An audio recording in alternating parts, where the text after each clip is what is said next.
वो ये कहते हैं कि हम तो चांदी के जूते से जो वोट ले लेते हैं, इसलिए हमें बार बार जाने की जरूरत नहीं।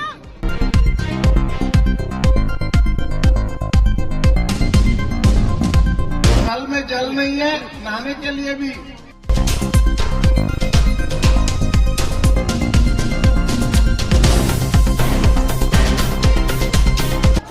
इतनी निकम्मी सरकार होने के बाद भी इस सरकार को आप धक्का नहीं दे रहे हो।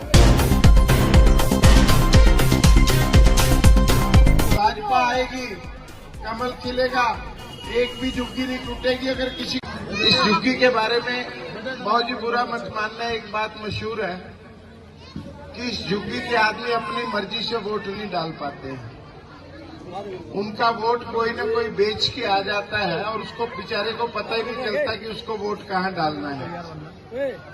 और फिर जो वोट लेते हैं वो ये कहते हैं कि हम तो चांदी के जूते से जो वोट ले लेते हैं, इसलिए हमें बार बार जाने की जरूरत नहीं। लेकिन हम आपके यहाँ बार बार आ रहे हैं, पिछले 5 महीने से आ रहे हैं। इस बच्चे ने बहुत काम किया है, इस झुग्गी में हर घर तक पहुंचने का काम किया है।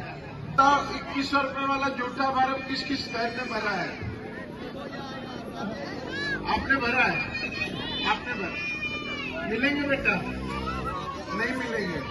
पहली बार ऐसा हुआ है कि एक पार्टी का नेता बोल रहा है कि 2100 रुपए देंगे और उसकी सरकार अखबार में छपवा के मना कर रही है, भी हम नहीं लेंगे, चिंता मत करना। एक घर में 2 से 3 बोतल पानी रोज आता है। एक बोतल की कीमत कितनी है? 20 या 30 रुपए। 20 रुपए। 2 बोतल पानी है तो 40 रुपए एक दिन में पानी लगा, और 30 दिन का लगाए तो 1200 रुपए लगा। ये सर्दी का हाल है, गर्मी में तो और ज्यादा लगता है। नल में जल नहीं है, नहाने के लिए भी पानी नहीं आ रहा है। इस बारी पहली बार हुआ कि सर्दी में पानी नहीं आया।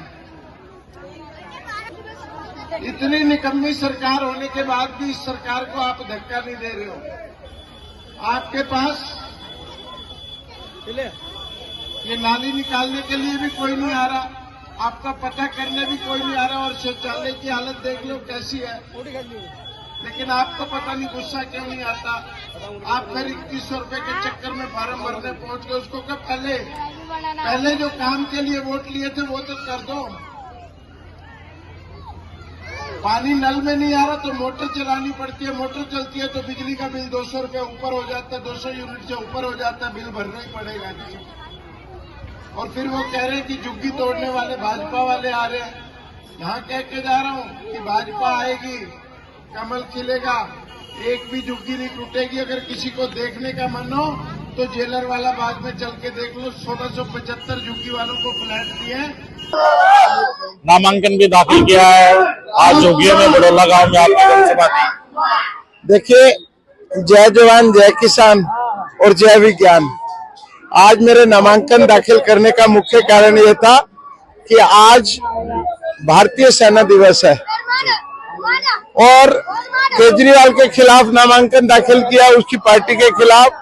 तो उन्होंने भारतीय सेना पर प्रश्न चिन्ह लगाया था, इसलिए आज मैंने ये दिन चुना है ताकि जो केजरीवाल भारतीय सेना के प्रश्न चिन्ह लगा सकता है वो अपनी जनता का कभी नहीं हो सकता। आज सेना के सम्मान में मैं अपना दाखिल किया और झुग्गी में भी इसलिए आया हूँ कि यही जो छोटे छोटे बच्चे जो आपको नजर आ रहे हैं, ये 2047 के भविष्य के भारत के सपनों को पूरा करेंगे। इन्हीं के पास में आज मिलने के लिए आया। कहीं ना कहीं इन लोगों को डर ये भी है कि भाजपा की सरकार आती है, झुग्गियों को तोड़ दिया जाएगा। क्या आश्वासन? भाजपा की सरकार झुग्गी की जगह फ्लैट बनाकर देती है।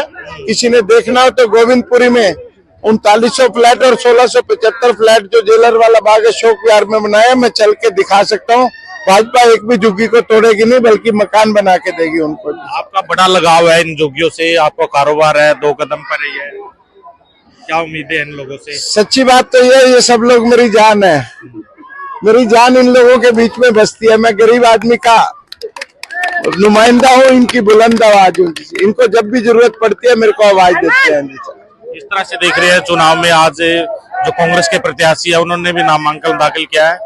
जी बिल्कुल किया है, सबका राइट है, लोकतांत्रिक व्यवस्था है। हम सब मिलकर राजनीतिक शिष्टाचार का पालन करते हुए चुनाव लड़ेंगे और इन साथियों की बुलंद आवाज को ऊपर करेंगे। आचार संहिता लगी हुई है, फिर भी ₹2100 के फार्म है वो भरे जा रहे वो हैं। झूठे लोग हैं, कुछ भी करते रहे। इनको भी सबको पता चल चुका है कि वो झूठा आदमी है, देता कुछ नहीं है। 10 साल में जो आदमी नहीं दे पाया वो अब क्या देगा जी साहब। 1000 रुपए नहीं दे पाए। ये थे बरसात राजकुमार भाटिया जी और